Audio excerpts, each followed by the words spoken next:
possa cada vez mais enviar missionários para o mundo. Quando nós falamos de missões, nós falamos da importância de pregar, de enviar pregadores, missionários, falamos da importância de ofertar, de ter recursos, mas também precisamos enfatizar a importância da oração. E hoje, brevemente, eu quero falar sobre a importância da oração em missões. Um texto lá em Mateus 9:35.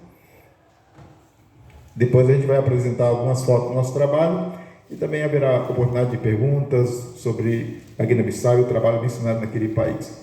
Mas rapidamente, aí nós vamos ler Mateus 9:35 a 38, aí um texto conhecido dos irmãos. Quem encontrou pode ler para nós, Mateus 9:35 a 38. E percorria Jesus todas as cidades e povoados, ensinando nas sinagogas, pregando o evangelho do reino e curando toda a sorte de doenças e enfermidades. Vendo ele as multidões, compadeceu-se delas, porque estavam aflitas e exaustas, como ovelhas que não têm pastor. E então se dirigiu a seus discípulos: a seara, na verdade, é grande, mas os trabalhadores são poucos. Rogai, pois, ao Senhor da seara que mande trabalhadores para a sua seara. Amém. Amém. Então aqui, Mateus, ele resume o ministério de Jesus. O ministério de Jesus se concentrava na pregação do Evangelho. Aí Jesus percorria todas as cidades e povoados, ensinando nas sinagogas, pregando o Evangelho do reino e curando toda sorte de doenças e enfermidades. Então, Mateus destaca que Jesus, ele pregava o Evangelho, anunciava as boas novas de salvação através da sua morte e ressurreição, ele ensinava a palavra, ele fazia discípulos, ele curava os enfermos. Então o seu ministério era concentrado na pregação do Evangelho, no ensino da palavra e também no socorro aos necessitados, curando enfermos, alimentando multidões, suprindo as necessidades das pessoas, principalmente espiritualmente, porque ele é o pão da vida. Mas como sendo Deus, ele cura, ele restaura aqueles que ele assim quer. Mas a partir do versículo... E Jesus fazia tudo isso movido pela compaixão, como nós vemos no versículo 36, vendo as multidões, se compadeceu delas, porque eram ovelhas aflitas que não têm pastor. Hoje há muitas pessoas perdidas ainda, como ovelhas que não têm pastor, e nós temos que amar essas pessoas, como vemos o lema, amor a Deus, ao próximo, até os confins da terra. E Deus, movido pelo seu amor, ele deu o seu Filho. E nós também, movidos por amor primeiramente a Deus, nos movemos ao nosso próximo. E uma das formas de nós demonstrarmos nosso amor ao próximo é dar o que nós temos de melhor, que é Jesus. O que nós temos de melhor? É aquilo que Deus deu para nós. O melhor de Deus, seu Filho. Então, o melhor que nós temos de nós, a maior demonstração de amor que nós temos para o nosso próximo é dar Cristo, o Evangelho. E também atender algumas das suas necessidades dentro das nossas possibilidades, como Jesus assim atendia. Mas aí, a partir do versículo 37, Mateus vai destacar que o ministério de Jesus também envolvia a oração. Jesus estava sempre orando, ensinou seus discípulos a orar e enfatizou a importância da oração dentro de um contexto de missões, de plantação de igreja, de evangelização. E muitas vezes nós desconsideramos, especialmente presbiterianos. Acham que esse negócio de oração é só de pentecostal, é de outras igrejas. Então, quando um presbiteriano começa a orar, as pessoas ficam desconfiadas, mas pastor, parece que é pentecostal. Oração é coisa de crente, e principalmente de missões, na pregação do Evangelho, na plantação de igreja, tem que orar, porque só Deus pode quebrar os corações, converter pecadores. E aí, a partir do versículo 37, Jesus então se dirigiu aos seus discípulos: a seara na verdade é grande, mas os trabalhadores são poucos. Rogai, Jesus falou da oração, rogai, pois, ao Senhor da seara que mande trabalhadores para a sua seara. Então, por que a oração é importante em missões? Primeiro, porque a seara, a obra é de Deus, é do Senhor. Se Ele é o Senhor da seara, nós temos que orar e pedir a Ele que opere, que haja, que abra portas, que quebre corações, que liberte vidas, que abençoe, que nos dê recursos, nos dê condições de fazer sua obra. Jesus enfatizou: vocês têm que orar, têm que suplicar. Vocês estão vendo? Há uma seara muito grande, há uma necessidade muito grande. No tempo de Jesus, no nosso tempo também. Nós temos aí uma população de quase 8 bilhões de habitantes, cerca de 3 bilhões ainda não tem o Evangelho, não foi alcançado pelo Evangelho. Nós temos no Brasil aí vários segmentos menos evangelizados: indígenas, ribeirinhos, ciganos, quilombolas, imigrantes, sertanejos, ricos e pobres. Nós temos na Guiné-Bissau, em várias partes do mundo, e em várias cidades do Brasil, no norte de Minas, no sertão, que precisam do Evangelho. Aí nós oramos para essa seara que é grande.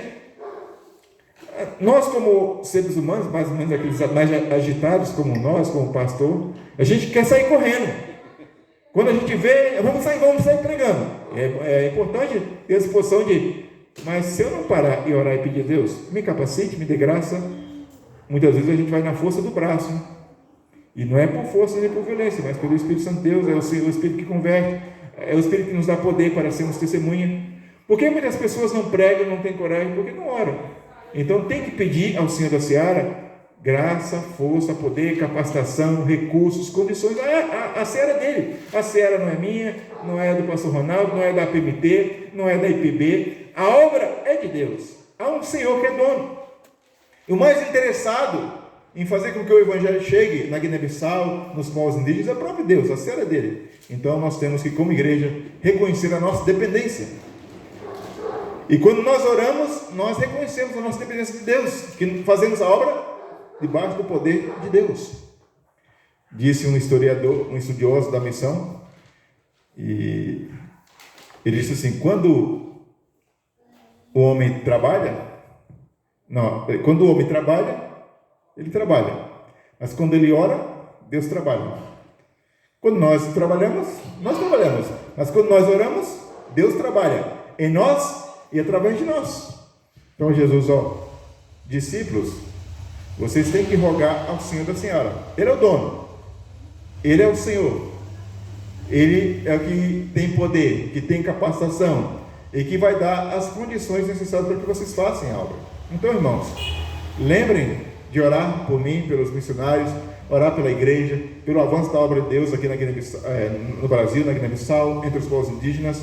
Clamem, não façam das suas orações apenas orações pedindo: Senhor, eu quero uma casa, quero um carro, quero uma boa escola. Você pode pedir: eu quero casar, quero um namorado. Pode e deve, mas faça das suas orações também um momento de adoração e um momento de intercessão, de clamor pelos povos, pelas nações, porque a obra de Deus, a seara dele, a gente tem que clamar a Ele. Amém. Eu sempre ensinava quando eu pastorava aqui no Brasil, e ficava de olho na reunião de oração. Então eu ficava atento. Aí eu ficava só ouvindo quais os pedidos que eram colocados. Então quando eu percebia que começava a reunião de oração, só tinha pedido por emprego, por saúde, eu ficava preocupado. O que estava revelando? Uma visão muito egoísta, muito centrada em nós. Senhor, todo pedido na igreja era só por emprego, por casamento, para melhorar a situação financeira. Isso deve ter, porque nós precisamos pedir. Mas não havia pedido por santificação, não havia pedido para a conversão dos filhos, não havia pedido para abençoar os missionários. O negócio está errado. Então, na reunião de oração, coloque seus pedidos, suas necessidades, mas sabe que há pessoas que precisam que nós possamos interceder, orar e clamar, sobretudo por missões. Então, precisamos orar por missões, porque é a seara do Senhor. Então, nós temos que clamar a Ele. Se você clamar a mim, fala: pastor, a necessidade é grande, e agora? Eu sei, Jesus já falou. Então, o que Jesus falou? Rogue ao Senhor da seara. Vamos orar. Segundo, nós devemos orar, e é importante orar em missões, porque só Deus pode suprir. E então essa carência, suprir a carência da obra, a necessidade por obreiros, só Ele pode agir, só Ele pode mover, só Ele pode dar aquilo que é necessário. Então essa carência de obreiros que há, por todo lugar que nós vamos, por mais que tenha obreiros, campos na Guiné-Bissau, nós precisamos de obreiros, de trabalhadores, na igreja local, muitas vezes faltam ferramentas, pessoas que entrem num grupo de louvor, que se tornem professores. Eu já ouvi que, graças a Deus, há uma boa equipe aqui, mas há muitas igrejas que lidam com falta de obreiros, de material humano. E aí Jesus falou: orem ao Senhor da seara para que mande mais trabalhadores. Quem vai suprir a falta de trabalhadores é o próprio Deus, porque a seara é dele. Quando nós queremos suprir a falta de trabalhadores da nossa maneira, com os nossos trabalhadores, a gente olha um irmão e fala: vamos pôr fulano e tal. Mas ele não foi chamado por Deus, não foi capacitado por Deus. Então, quando nós rogamos a Deus e pedimos que Ele mande os trabalhadores corretos, Deus vai mandar aquilo que Ele tem.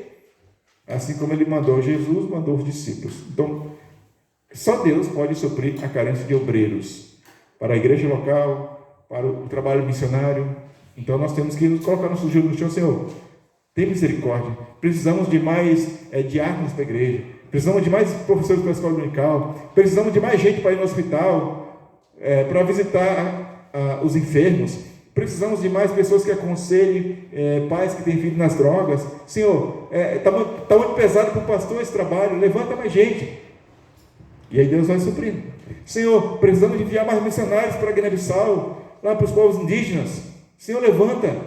E a obra dele, ele vai suprir, ele vai mover. Então, olhe e claro. Por fim, nós devemos orar por missões, porque Deus ouve as nossas orações e ouve uma oração missionária. É interessante no versículo 1 do capítulo 10, tendo chamado os seus discípulos, Jesus deu a eles a autoridade. Então veja, há uma ligação 38 com o capítulo 10. Jesus falou, orem e peçam mais trabalhadores. No capítulo 10, quem são os trabalhadores que Jesus enviou? Aqueles que oraram, os discípulos. Então Deus supriu a necessidade de trabalhadores com os próprios discípulos. Porque Jesus, o que ele fez antes de chamar seus discípulos? Ele orou ao Pai. Foi 1 minuto? 3 minutos? Diz o texto que ele passou o quê? A noite ontem. Orando para que Deus desse os obreiros que ele precisava. Porque era um trabalho muito sério, ia fundar a igreja, uma instituição cristã, ia dar continuidade ao seu trabalho, ao seu ministério. Ele não poderia colocar qualquer um. E ele tinha que chamar aqueles que Deus tinha para aquela obra. E ele passou a noite orando e Deus respondeu e deu os discípulos. E Jesus mandou os discípulos orar e enviou os próprios discípulos. Então Deus responde uma oração missionária. Quando você ora, Senhor, levanta mais professores da escola dominical. Aí você pode ser a resposta daquela oração. Senhor, precisamos que haja mais recursos na nossa igreja. Você é a resposta daquela oração, porque Deus vai te abençoar e você vai ser fiel no dízimo, nas ofertas, e haverá mais recursos para a igreja. A gente não pode orar fugindo da responsabilidade, né? Senhor, levanta diáconos para a igreja. Aí ele é homem, membro da igreja, maior de 18 anos, aí o pastor está chamando homens para fazer curso para diaconato. Não, eu estou orando para que Deus levante diácono. Mas você está dentro daquela, é homem, é maior de 18 anos, é fiel, é dedicado, tem as características. Não, mas eu estou orando para outro porque esse negócio aí e tal, eu vou ter que chegar cedo, sair tarde. Mas Deus ouve. E assim nós temos que orar, porque Deus é o dono da obra, Ele vai suprir os obreiros. E quando nós oramos, Senhor, precisamos abrir uma nova igreja, plantar mais igreja, precisamos de mais recursos, precisamos de mais obreiros, Deus vai suprir, e vai suprir através de nós. E nós seremos os primeiros parte dessa resposta de Deus. Amém. Não podemos querer que os outros façam aquilo que Deus nos chamou para fazer. Outros podem fazer, mas nós vamos fazer também. Eu tinha um jovem, tinha 2 amigos. Eles foram no culto de missões e estava programado que depois daquele culto de missões ia levantar uma oferta. Aí na hora de levantar a oferta, estava cantando cântico. Aí o amigo estava orando, Senhor, toca no coração das pessoas para que possam ofertar. Abre o coração dessas pessoas para que possam ofertar. Aí o amigo pegou assim e falou, você não tem vergonha na cara não? Você está com R$1.000 no bolso e não quer ofertar? Você está orando, não pode orar dessa maneira, você tem que orar assim, Senhor, obrigado porque o Senhor me deu recursos, eu posso ir lá na frente, posso pôr a mão no bolso, posso ofertar. Ou seja, ele já era resposta à sua própria oração. E muitas vezes a gente ora para que o outro oferte, né? Assim, abençoa para que fulano, não, Senhor, o Senhor já está me abençoando, eu vou ser fiel, eu vou ofertar, eu vou me colocar. De repente o Senhor quer me, Senhor, levanta alguém para traduzir a Bíblia para os indígenas. De repente Deus vai trabalhar. Se Deus chamar você, diga, Senhor, eis-me aqui, e você vai fazer parte da resposta da sua própria oração. Então é importante, irmãos, que nós temos essa disposição de orar por nós, pela igreja, e orar com essa ênfase missionária. Orar para que Deus, que é o Senhor da Seara, supra as necessidades de obreiros, tanto para a igreja local, como para a obra missionária no Brasil e no mundo. Para isso nós precisamos orar constantemente, regularmente, ter reuniões de orações exclusivas para isso, clamar a Deus, clamar pelos missionários em casa, nas nossas devocionais, sempre lembrar que Deus tem um propósito redentor e nós fazemos parte, e a nossa oração vai ser importante para que essa obra avance. Quando Deus quer fazer algo, Ele levanta o seu povo para orar. E os grandes avivamentos, movimentos missionários sempre foram precedidos por bastante oração. Nós lembramos aí na história da igreja dos moravianos, que oraram durante 100 anos de forma ininterrupta por missões. E através daqueles irmãos, muitas igrejas foram plantadas no mundo, e houve um grande despertamento missionário no século XIX, através daquele grupo que orava constantemente por missões, e muitos irmãos se ofereciam como escravos para levar o evangelho em outros povos. Então, a partir do momento que nós, como igreja, também, além de ofertar, de enviar obreiros, nós colocarmos nosso joelho no chão e começar a clamar a Deus, pedindo que Ele supra, que Ele levante obreiros, que Ele abençoe, haverá um maior despertamento missionário, que já tem havido, graças a Deus. Nós louvamos a Deus porque tem havido nos últimos anos um despertamento missionário dentro da igreja presbiteriana, de plantação de igrejas no Brasil, fora do Brasil, mas precisamos orar para que haja mais despertamento, porque a nossa igreja é uma denominação grande e com muito potencial. À medida que todos os crentes presbiterianos, todas as igrejas se despertarem para missões, nós poderemos fazer um mínimo dobro daquilo que estamos fazendo. Então, o desafio é que você ore aqui e saia para continuar orando a Deus por você, pela igreja, orando de forma a clamar a Deus para que Ele faça avançar a sua obra no mundo. Oração por missões, e que essa igreja possa ser uma igreja que clama a Deus e que participa da missão. Amém? Então, vamos orar e nós vamos então seguir adiante.